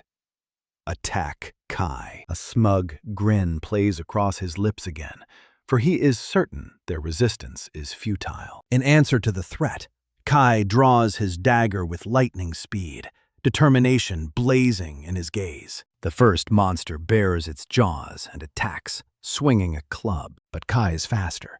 He slips through their ranks, leaving a whirlwind of deadly strikes behind him. Watching the clash, the scientist merely laughs contemptuously, convinced that his forces are inexhaustible. A new wave of misshapen creatures pours toward Kai from every direction, their eyes burning with bloodlust. He surges forward, challenging the entire army sent against him by the mad puppeteer. His dagger whistles through the air and cuts into the flesh of one attacker. The next strike lands precisely on target, spraying dark blood across the ground. A huge, savage ogre roars and tries to reach Kai with its powerful arm, but Kai deftly evades the blow and counters with a precise thrust. The mighty monster chokes in pain, its head snapping back from the sudden hit. The ogre falls dead, and Kai steps onto the defeated body, towering over the battlefield. His violet eyes burn with cold fire,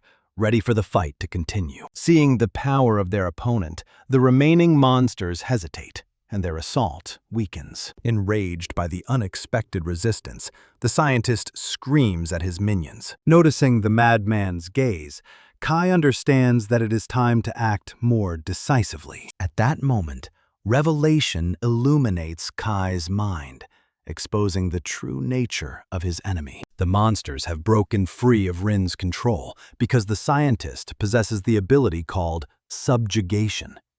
Realizing that Kai has discovered his secret, the scientist clenches his fists in fury and prepares his next move. Then, towering above the battlefield, he releases a piercing whistle, summoning something far more terrible. Kai expresses confusion at the scientist's actions, his violet eyes filled with questions. The scientist's smile is sinister, and his answer only fuels the mounting anxiety. Kai feels the ground tremble beneath his feet and realizes that almost no time remains. A terrible premonition appears in his eyes, as the world around him is briefly illuminated by an ominous crimson light. With a lightning-fast movement, Kai evades a powerful explosion, narrowly escaping the wave of fire. He springs sharply to his feet, the blade in his hand trembling with tension, ready for any turn of events. His gaze rises towards something unimaginable unfolding above,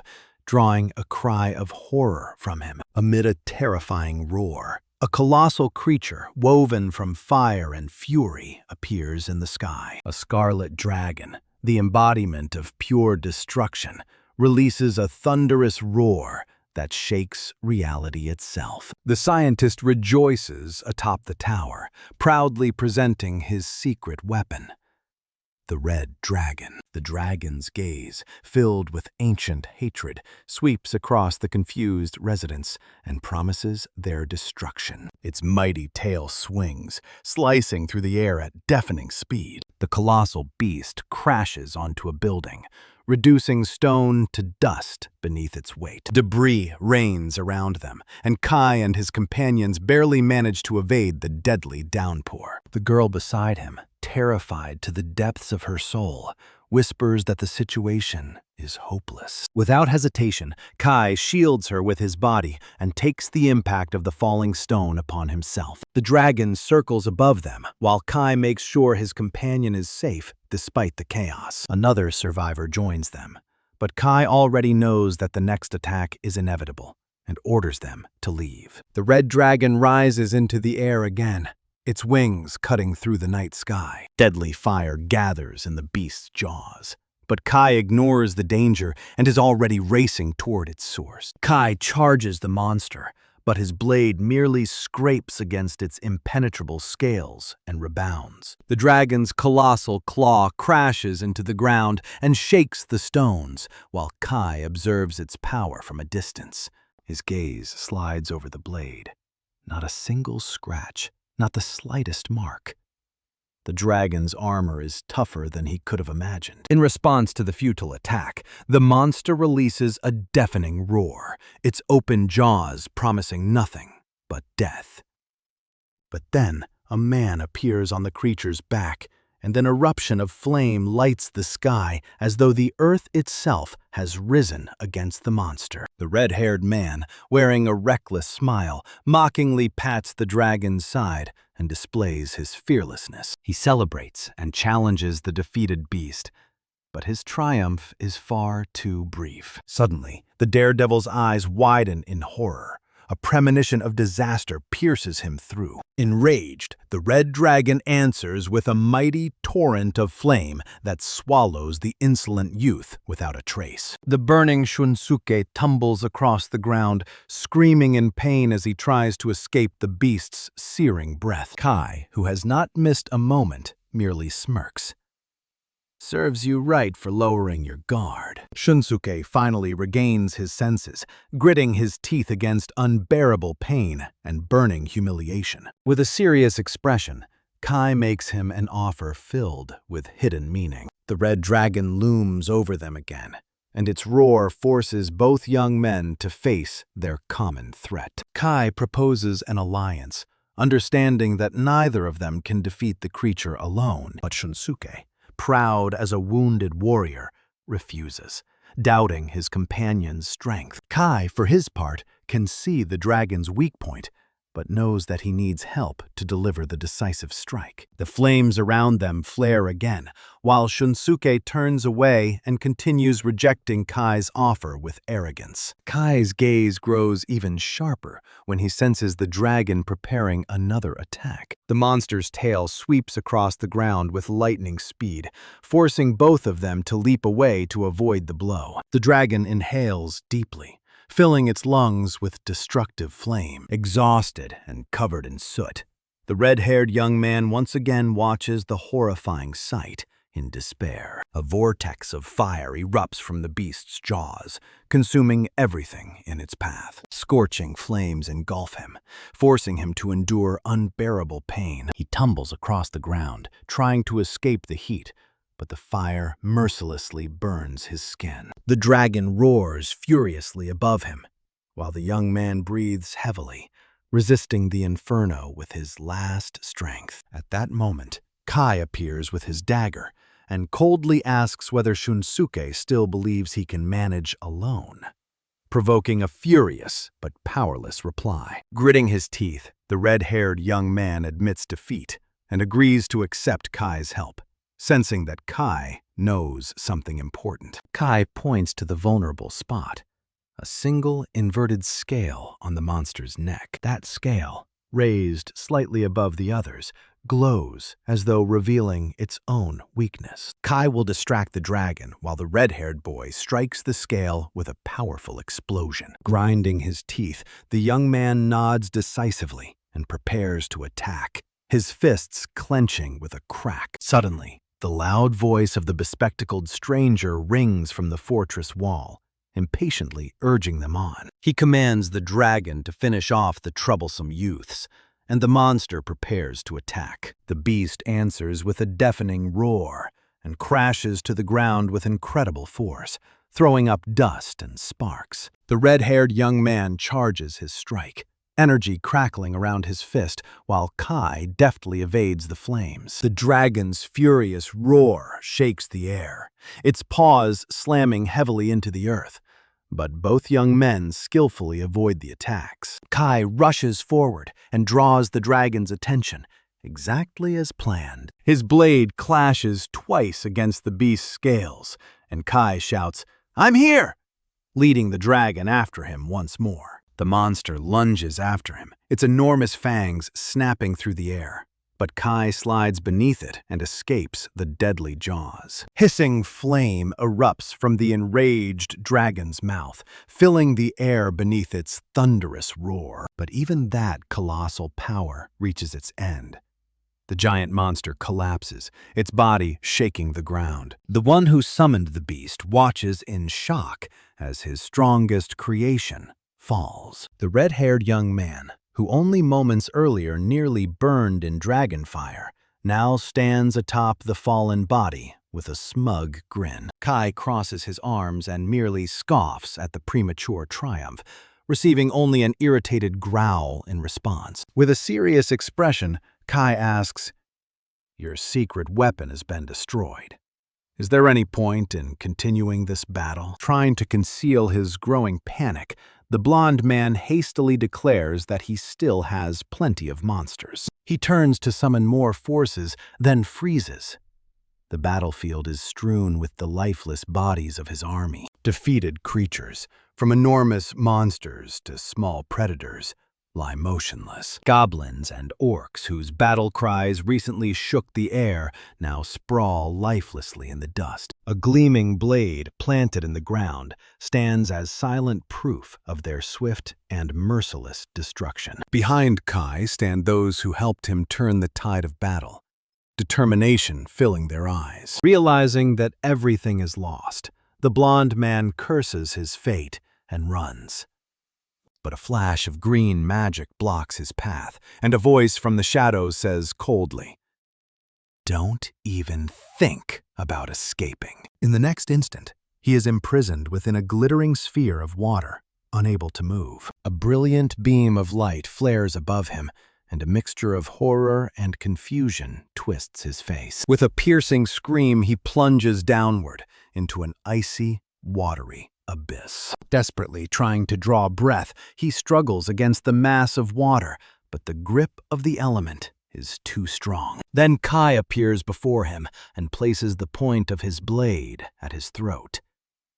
"It has been a long night, and we have serious questions for you." But before he can say anything, his eyes turn glassy and his body convulses under an unknown force. Meanwhile, far from the night's shadows and secret interrogations, a castle rises majestically and coldly atop a hill. Its sharp spires pierce the heavens, but even such beauty cannot conceal the threat hanging over everything. A high-ranking woman dressed in white covers her mouth with one hand, unable to believe it. "Did matters truly go this far while I was away?" But the accusation is direct and harsh. "You were the one who put Steady in charge. Don't you feel any responsibility?" A moment of silence follows. Only the faint movement of her lips beneath her palm betrays her thoughts. Then, facing the group of young heroes, she says with a barely perceptible smirk, "Oh, it seems there has been a misunderstanding. I merely meant, I did not expect an ordinary monster researcher to cause you so much trouble," comes her indifferent remark, as light as a chuckle. A whisper of indignation sweeps through the ranks, their faces showing shock and outrage. Anger flashes in the red-haired girl's eyes. So, you knew Steady was a spy and did nothing? She merely smiles without concern. In truth, I warned you that the training would become harsher. Consider this part of your education. We could have died! A young man shouts in despair. How can waking up in a burning building possibly be training? The elder's stern gaze and commanding voice cut off every complaint. Enough whining. The students fall silent, their faces showing a mixture of helplessness and suppressed outrage. Then Kai speaks calmly, his dark eyes looking straight ahead. Gaius is right. We should have stayed alert. But this is too much for ordinary school children. Turning toward the window, the woman abruptly changes the subject. In any case, I have an announcement. You will soon travel to the royal capital. Is there a reason for this journey? One of them asks, trying to understand what is happening. The answer comes against the backdrop of a ceremonial parade. A parade will be held in the capital to introduce the new hero candidates. Her smile is filled with anticipation. And you will be the ones marching before everyone's eyes. Meanwhile, the old warrior on horseback gives one final order. Your shift is over. Rest until dawn. Beneath the starry sky, beside the campfires, the young heroes try to make sense of recent events and prepare for a new day filled with uncertainty. The first thing that stood out was the suspiciously small force guarding the camp. Barely 30 soldiers in all. One young warrior with red hair and a blazing gaze greedily bit into a strip of dried meat, tearing it apart carelessly. His companions around the campfire tried in confusion to understand what he meant by 30, but he merely pointed at the guards, who inspired neither confidence nor seriousness and looked nothing like elite fighters. One of them, a young man with piercing blue eyes, nodded in agreement about the guard's poor quality, but asked why he had suddenly taken an interest. Narrowing his eyes in irritation, the red-haired youth declared that this was the perfect moment to put their carefully developed plan into action. A broad-shouldered young man in a pink shirt paled almost imperceptibly and agreed with hesitation, feeling the tension rise. He looked back at the guards' barely visible silhouettes in the twilight and repeated that such a small number was unbelievable for a place like this. The red-haired youth sneered contemptuously and took another bite, certain that those worthless fools suspected nothing of their true intentions. He was convinced that the guards had no idea a large-scale conspiracy was unfolding directly beneath their noses. With a mocking grin, he ordered Rio and the others to be brought over so they could act immediately. Loud, rolling laughter carried over the camp, while Kai, dark-haired and violet-eyed, watched unnoticed from the shadow of a tent. Kai understood perfectly that the small number of guards was not a weakness, but rather a display of arrogant confidence. After all, Leonora and Gaius, the camp's commanders, were renowned for their self-assurance and relied entirely on their own strength. Turning to his companion Shuji, Kai suggested that they step aside to discuss their next moves. As they walked, those who were to take part in the rebellion gathered deep in the forest, concealed from curious eyes. At the head of the group, ready for decisive action, stood the red-haired leader, malicious anticipation filling his face. He was certain that everyone was asleep at this late hour, except for a handful of unsuspecting night guards. His companion nodded, and the red-haired youth smirked before giving the final order to move. But before they could take a single step, they found themselves face to face with Kai and his loyal companions, whose unexpected appearance overturned every plan. Stepping forward, Kai openly stated that they intended to kill Leonora and the others, directly challenging the conspirators. The red-haired youth raised his eyebrows, his eyes narrowing with indignation.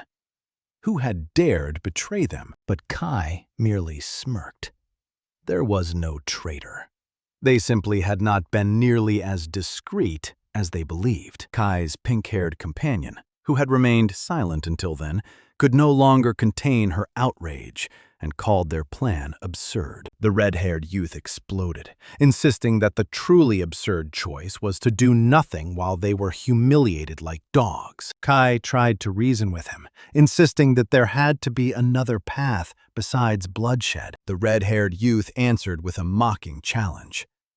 "And what, genius, is your alternative?" Beneath the cold light of the full moon, Kai voiced his audacious plan to defeat the Demon Lord himself. The red-haired youth twisted his face in derision and snorted skeptically at such a naive proposal. Kai's eyes flared with determination, as he added that strength would give him the right to negotiate for their freedom. But the red-haired youth merely waved him off, saying he needed no protection from them, and demanded that they move aside. Kai and his loyal friends formed an unyielding wall and declared that they would not allow violence to take place. Mad fury filled the red-haired youth's gaze, and his fists clenched until his knuckles cracked. Then, with a furious shout, the red-haired youth charged forward, his stride becoming a leap that heralded the inevitable clash. His fist slammed into its target, the air around it sparking with the force of the impact as it hurled his opponent back. But Kai reacted quickly enough to raise a shield and deflect the sudden attack. The blow was staggering. Kai acknowledged inwardly that his opponent was not only fast, but incredibly strong. The red-haired youth recoiled in astonishment, unable to believe his eyes.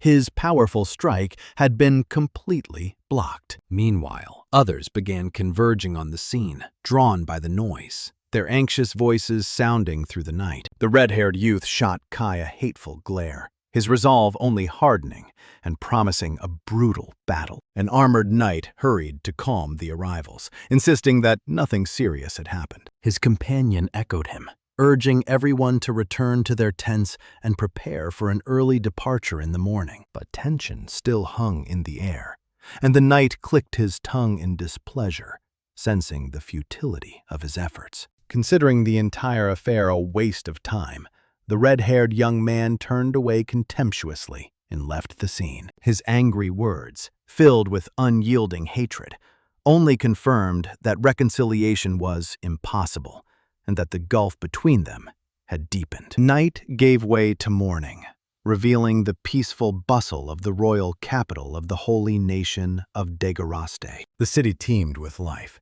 filled with laughter, merchants' calls, and the noise of crowds who had come for the festivities. Among them, one future hero, astonished by the unprecedented scale, exclaimed enthusiastically that the capital surpassed every expectation. His companion, by contrast, felt out of place and struggled to breathe amid the crush and noise of the crowded streets. Another girl with pink hair merely smiled and observed that crowds in their homeworld were far larger. The broad streets, packed with townspeople and travelers, echoed with hoofbeats and footsteps. Suddenly, an excited whisper rippled through the crowd, and people began looking around in anticipation of something unusual. A herald's resonant voice rang from a balcony, announcing the arrival of Holy Leonora and the chosen heroes, whose names were already wreathed in legend. The crowd erupted in cheers when those marked by divine light appeared before them. Deafening cries of delight and hope swept over the city,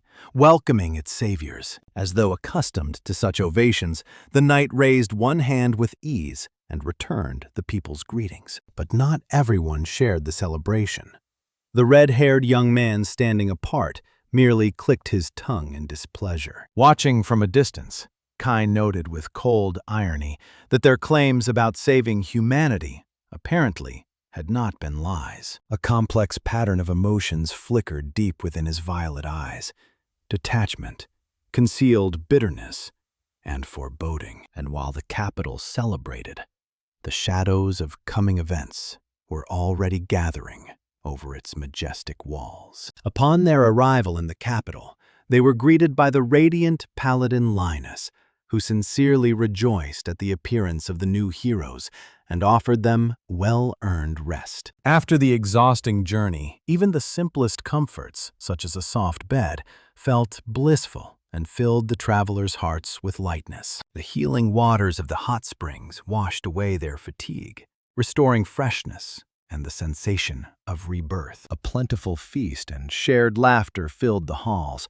creating an illusion of serenity as every arrival recovered their strength. But not everyone surrendered to rest.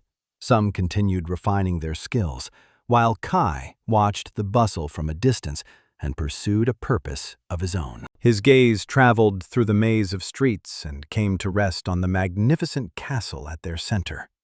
The capital concealed many secrets that had to be uncovered. The heavily guarded castle gates seemed to hold something important within their embrace. Beyond them stretched majestic corridors where every guard's footstep echoed loudly, emphasizing the fortress's impregnability. Hidden in shadow, Kai studied the strengthened security with tension, understanding that careless wandering within these walls could be deadly. Every step was measured, and every movement cautious as he made his way through the unfamiliar passages. Soon, voices caught his attention. Paladin Linus was speaking with guards in the outer courtyard. Slipping unnoticed behind the lush bushes, Kai concealed himself to hear what they were discussing. One guard asked about the new heroes, and Paladin Linus calmly replied that they were probably resting. Skeptical comments about the candidates' youth were quickly met by the Paladin's confident assurance of their undeniable strength. But one guard's concern ran deeper. He feared how the Demon Lord's followers would respond to the arrival of the chosen heroes. His companion shared the concern, mentioning increased cultist activity and the need for greater vigilance. Those words reached Kai's ears, and a spark of intense attention flickered deep within his violet eyes. Paladin Linus, however, remained composed and claimed that the hero's very presence was a powerful defense, though his companion agreed without much enthusiasm. They then continued onward, apparently heading for training exercises. Emerging from concealment, Kai reflected on what he had heard. The troubling news demanded further investigation, and his next step would be to study the capital itself. The full moon, a silent witness above the sleeping city, illuminated his path. Nearby stood a modest sign promising warmth and a mug of good ale. Life surged inside the tavern. Laughter, clinking mugs, fragments of conversation, and a gentle hum. Hidden beneath the shadow of his hood, Kai slipped to the counter and silently extended a coin. The innkeeper glanced briefly at the new visitor and nodded, accepting the order. Kai's eyes, bright violet sparks in the half-light, carefully scanned the room. A nearby table erupted in laughter as its occupants discussed the hero candidates. But whispers about Holy Leonora and the church sounded far more troubling. Kai made a mental note. True power here belonged to the church, and people feared it more than they feared the king. At last, a heavy mug filled with foaming ale landed on the counter, interrupting his thoughts. "May I ask a question?"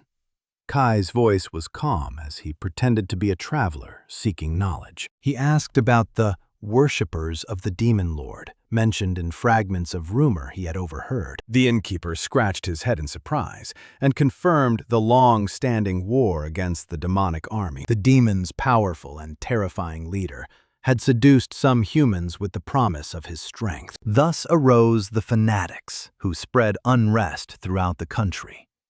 Even noble estates had burned at their hands. Kai understood. This was not merely a cult, but an extremist movement whose influence reached everywhere. Stepping onto the lively street, Kai disappeared into the crowd once more. But his thoughts had changed. The temple's declaration that the Demon Lord might be killed could provoke his hidden followers. Suddenly, a breathless, fair-haired girl in elegant clothing ran up to him. "I've been looking for you all day," she exclaimed, while Kai merely replied that he had been gathering information. She warned him against wandering alone, and even offered her help, but Kai answered with a curt, "No need," and walked decisively away. Yet with a heavy sigh, Kai finally relented, his voice sounding as though he had swallowed a bitter pill when he reluctantly accepted her help. He needed every possible scrap of information about the city, and the girl eagerly accepted his request, glowing with anticipation and treating it as a challenge. Then she hurried away, carrying her energy and determination with her, while the city around her gradually sank into the haze of evening lights. Kai remained standing, his hooded figure forming a dark, ominous silhouette amid the bustle of the streets, like a predator watching its prey. And there, deep in shadow, a barely perceptible but chilling smirk crossed his face, foreshadowing something far more complex and dangerous.